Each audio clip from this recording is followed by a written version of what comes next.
In modern quantum field theory and quantum gravity, the central computational bottleneck is calculating L-loop scattering amplitudes. Traditional perturbative methods construct these amplitudes by summing virtual particles. At higher loop orders, the number of required Feynman diagrams undergoes a factorial explosion, generating millions of complex integrals for a single scattering event.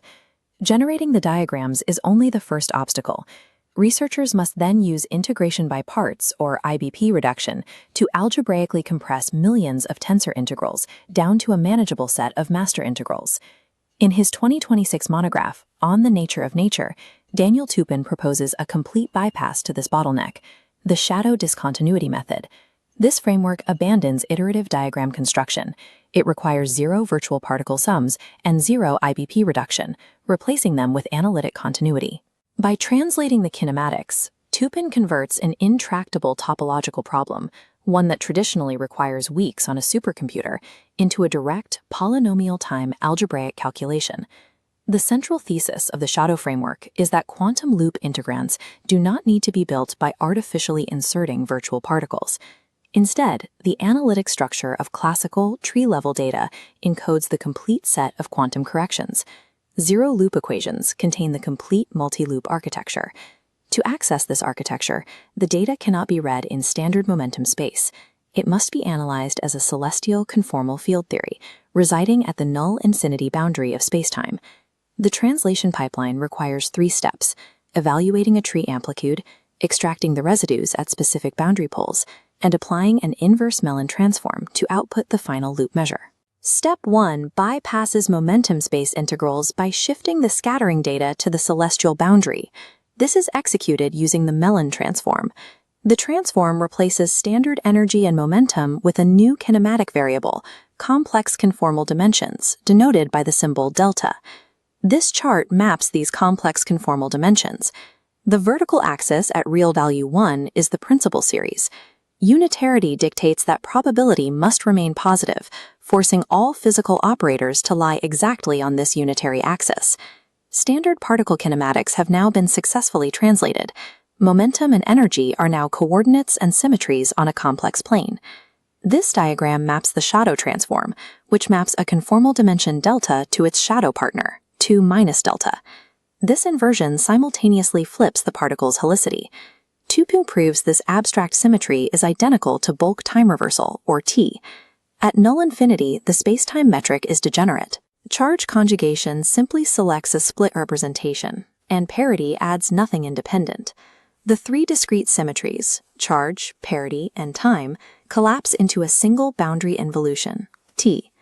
Applying a shadow transform to a celestial operator is physically equivalent to reversing time for that particle in the bulk spacetime. Tree-level celestial correlation functions are not perfectly smooth. They possess specific, predictable singularities known as poles. A shadow pole occurs precisely when the conformal dimensions of 2 intermediate operators fuse to equal exactly 2.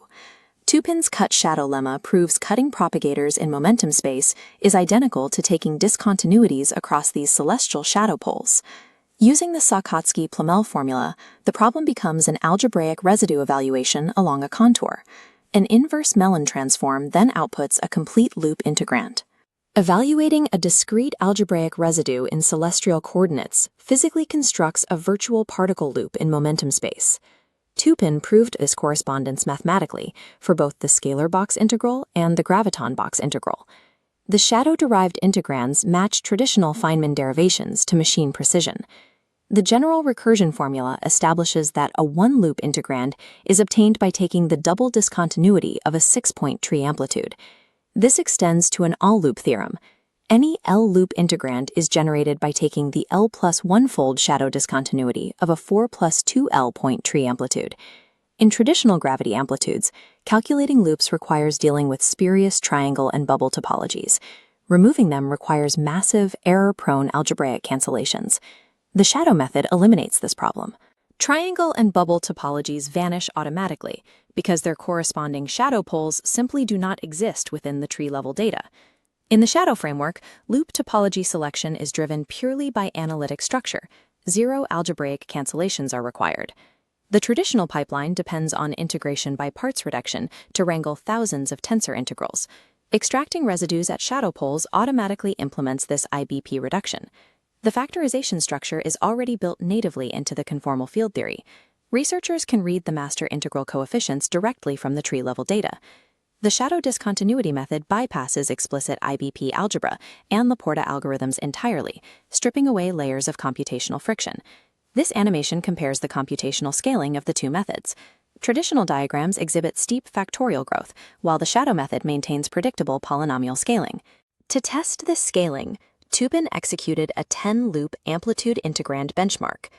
10 loops traditionally require evaluating roughly 10 factorial, or over 3.6 million diagrams. This scale is physically intractable on modern supercomputers. Tupin evaluated the 10-loop amplitude in 16 seconds on standard hardware, utilizing a 10-dimensional Monte Carlo integration of the shadow residues. The shadow method makes previously inaccessible regions of deep loop space computable on a commercial laptop. The computational efficiency is a byproduct of a physical reality. Quantum corrections are permanently and completely encoded in classical tree-level data. Loop integrands emerge by analytically continuing this classical scattering data across time reversal interfaces. The loop structure of quantum gravity manifests as a geometric consequence of time reversal symmetry at the boundary of the universe.